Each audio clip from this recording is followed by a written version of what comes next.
careful. That is a lot. So we look at three main categories of housing conditions. So one, we look at household crowding.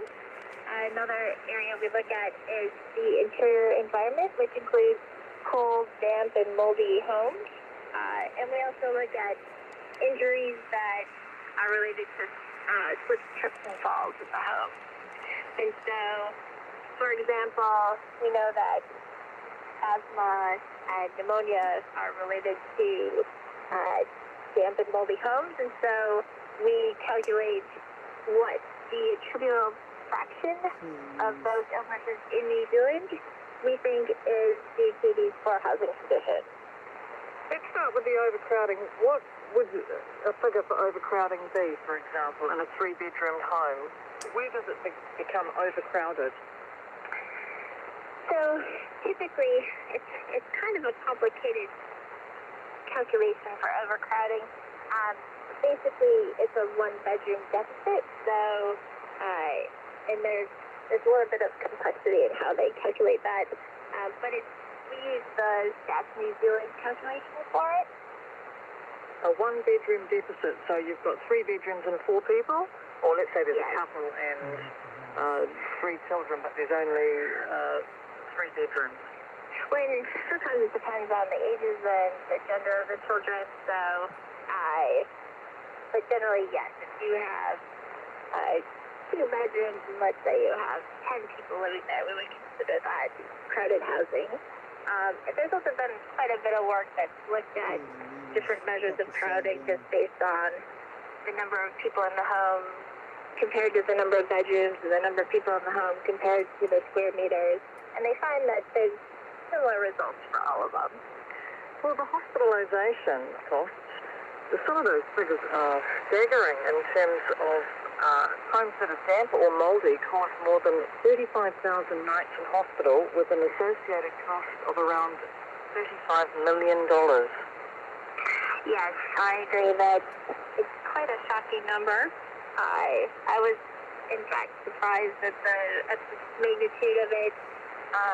But if you look at the list of illnesses that are related to damp and moldy homes, the prevalence of damp and mold in people's homes in New Zealand, as well as the prevalence of respiratory illness in New Zealand, when you total those all up, it does make a pretty large number.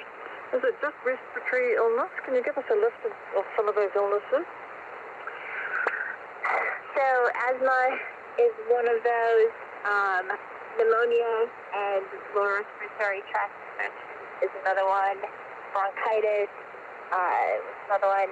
Pneumonia and the lower respiratory tract infection actually was a really large one, with contributing about $25 million worth of those, more than $35 million total cost. And a total of 32% of homes in New Zealand report problems with damp or mould. And that you say in your report that $35 million doesn't include, for example, costs of time lost from work or school while the patients are in hospital. That's correct. That's correct. Those are just the direct medical costs that we've calculated so far. We intend to add on the additional costs, but yeah, right now it's only the hospital costs. We also don't include things like GP visits or pharmaceuticals. And what's going to happen with this information? So the guidelines are set. This is just, again, built from the guidelines. The way that we would envision it being used here in New Zealand would be for policymakers to now look at, okay, the size of the overall problem with housing conditions.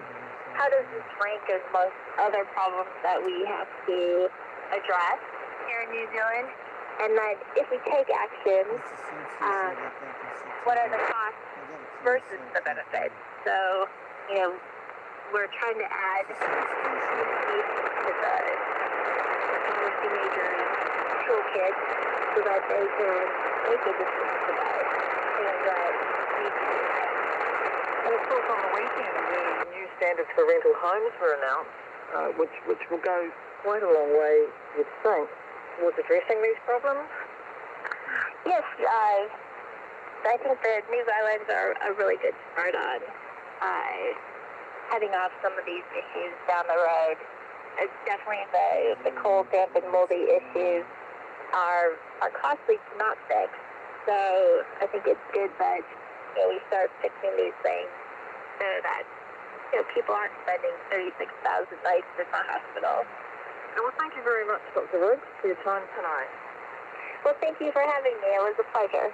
That's Dr. Lynn Riggs, and I'm interested in whether you live in a damp, cold, mouldy or dangerous home, and whether it's your own or if it's a rental. Give us a text on 2101 talking about those that announcement about the new rules that came out on the weekend, and it's a requirement for all rentals to have a heater that can warm the main living area up to 18 degrees Celsius. So there's a lot more than that, but that's one thing that will actually seem to put something into place to make sure those homes are a lot drier and warmer.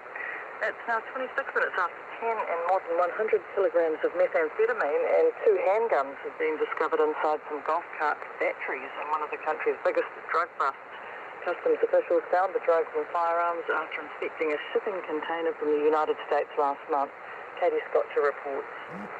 $55 million worth of methamphetamine and 2 handguns were found inside the batteries of 3 six-seater golf carts.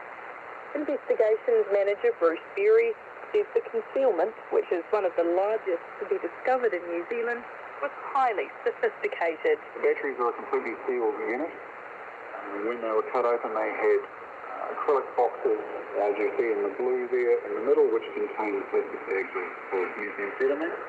The acrylic boxes were lined with lead sheets, like batteries. And inside is a small battery which would provide an electrical current if the battery was tested. There are also